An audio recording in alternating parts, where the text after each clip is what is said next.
A bombshell report from the New York Times this past weekend showed that the Trump campaign really was the grift that keeps on grifting. And for many recurring donors, that grift is kind of still going on, I guess. The New York Times found that the Trump campaign, starting all the way back in September, had basically opted all of their donors into recurring either weekly or monthly donations.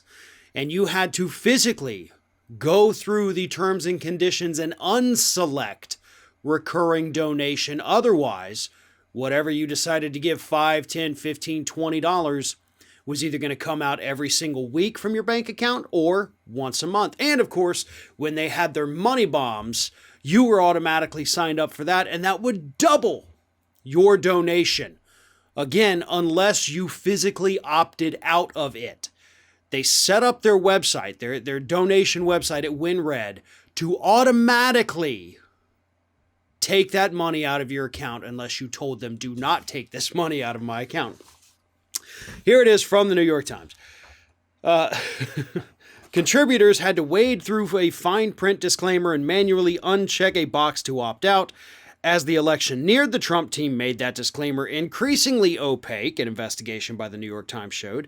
It introduced a second pre-checked box, known internally as a money bomb, that doubled a person's contribution. Eventually, its solicitations featured lines of text in bold and capital letters that overwhelmed the opt-out language. So this was by design, okay? This was not an accidental like, oh, no, I'm sorry, we didn't mean to do this to you. We didn't mean to have you continue to donate to us and all of that. No. This was by design. They wanted this to happen because they knew that people weren't paying attention and wouldn't know what to do. And they had hoped that enough people would just say, screw it, right?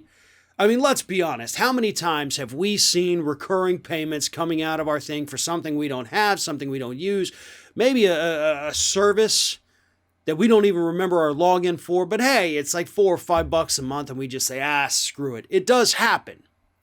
And so I think that's what the Trump campaign was going for, that maybe you'd have more people say, screw it, we don't care about it, than you would have people making a stink. But in the end, according to this New York Times report, the Trump campaign ended up having to refund almost 11%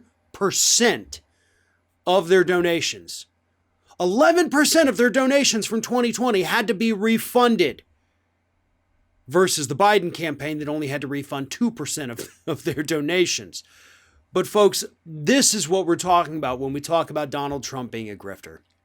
Because we also know that nearly $3 million of this money was actually transferred over to the Trump organization in order to pay off that organization's debts. This was a grift from the start. And his supporters got taken in hook, line, and sinker, and some of them were left with virtually nothing. Okay, some of these people who were automatically set up for these recurring payments basically had nothing to begin with. One of them, at least, was already in hospice. Okay, so you had this individual that is basically waiting to pass on.